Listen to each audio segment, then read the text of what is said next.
Alam niyo ho, sa short term, we have no choice but to really mobilize government resources eh. Yan po talaga ang kailangan ngayon. So, To ayuda-ayuda mobilize po. Yes, ayuda. Kasi ako halimbawa, I am not fully against ayuda. Kasi short-term relief yan eh. Pero sinasabi ko, hindi pa nga sapat even yung ayuda na binibigay ngayon. So extraordinary extraordinary circumstance to. So it requires extraordinary measure din. So the government must really find way para makapag-roll out sa pinakamabilis na panahon at sa expansive as much as possible kasi ang tutok pa lang ng rollout ng ayuda ngayon ay nandito sa urban cities natin, particularly in Metro Manila. We're not talking yet doon sa mga probinsya. So at the short term yan.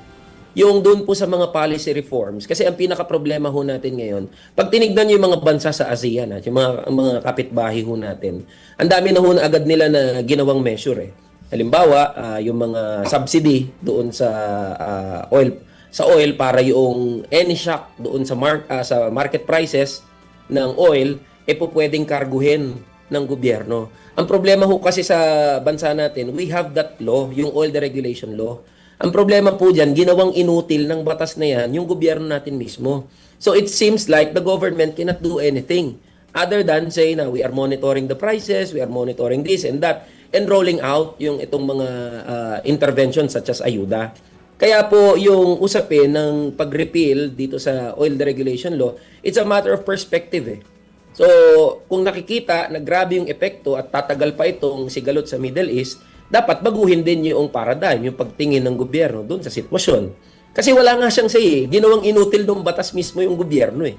So, for the government to have a say at talaga magkaroon ng mas malaking oversight power dito sa industriya ng langis, dito sa bansa natin, dapat ang isip niya, hindi naka-long term yung oil deregulation law.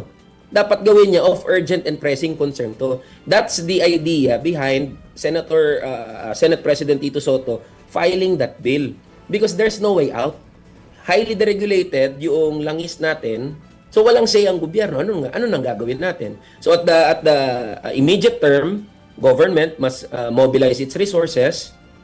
Itong pagsususpende sa excise taxes, dapat hindi na nga pag-aralan ni Pangulo yan eh. I-suspend niya na para at least makatulong yan.